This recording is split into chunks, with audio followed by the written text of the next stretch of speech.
Hi hello welcome back my channel. ఎలా ఉన్నారు అందరూ? నేనైతే చాలా బాగున్నాను. వీడియో ఏంటి అని చూస్తున్నారా? ఇంతవరకు ఎవరైనా జూ పార్క్ చూడని వాళ్ళు ఉన్నారా? నేను ఇంతవరకు జూ పార్క్ చూడలేదంటే నమ్ముతారా? నిజమండి బాబు, ఇంతవరకు నేను జూ పార్కే చూడలేదు. ఇదే ఫస్ట్ టైం. చూశాను కదా అని మీకు కూడా చూపెడదామని సరే వీడియో తీసుకొని వచ్చేసాను. ఇట్టకెళ్ళకే ఫైనల్గా నా కోరిక అయితే నెరవేరిపోయిందనమాట. జూ పార్క్ చూడడమేమో కానీ నాకు యానిమల్స్ అంత అంటే యానిమల్ లవర్ నేమ్ కాదు. నేను చాలామంది యానిమల్ లవర్స్ ఉంటారు, బట్ నేను ఐఎమ్ నాట్ యానిమల్ లవర్ అనమాట. నాకు నేచర్ అంటే చాలా ఇష్టం. నేను నేచర్ లవర్ని. అండ్ ఫ్లవర్స్ అంటే నాకు చాలా ఇష్టం, గ్రీనరీ అంటే ఇష్టం, వాటర్ అంటే ఇష్టము, ఇవన్నీ ఇష్టం. కానీ యానిమల్ అంటే ఇష్టం ఉండవు, కానీ వాటిని చూడాలంటే చాలా ఇష్టం అనమాట.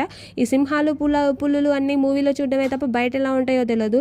రియల్ లైఫ్లో ఎక్స్పీరియన్స్ చేద్దామని పోయినా కానీ ఆ సింహం మొహం తిప్పుకుంటుంది, పులి మొహం తిప్పుకుంటుంది. ఇటు చూడట్లేదు నాకు ఇలా అసలు. జర ఇటు చూడంటే అసలు చూడట్లేదు. సరేలే, చూడకపోయినా నీ ఇప్పుడు నన్న వీడియో తీసుకున్నాను. మీరు కూడా చూడండి ఎట్లున్నాయో అవి సింహాలు. అవి ఏం సింహాలు కూడా నాకు తెలియదు. ఇగో వీటి పేర్లు ఏందో కూడా నాకు తెలియదు. మరి అవైతే ఆడున్నాయి, నేను తీసేసుకున్నాను అనమాట. మొత్తానికి ఎంతమంది జూ పార్క్ చూశారు? పిల్లలకైతే చాలా ఇష్టం కదా, వాళ్ళు చాలా బాగా ఎంజాయ్ కూడా చేస్తారు. రామచిలుకలు అంతరించిపోతున్నాయి పాపం, ఇక్కడ ఉన్నాయి అట్లీస్ట్. సర్లే, ఫైనల్గా నేను చూసేసాను. ఈ పిల్లాడు చూడు ఏదో పెడుతుండే బాబు రామచిలుకకి, తిను అని.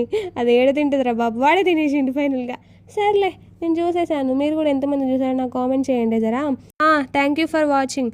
అంతేగాని జరా ప్లీజ్ సబ్స్క్రైబ్ చేసుకొని ఛానల్ని, అట్లనే అన్ని వీడియోస్ చూసి ఒక లైక్ కొట్టండి ప్లీజ్.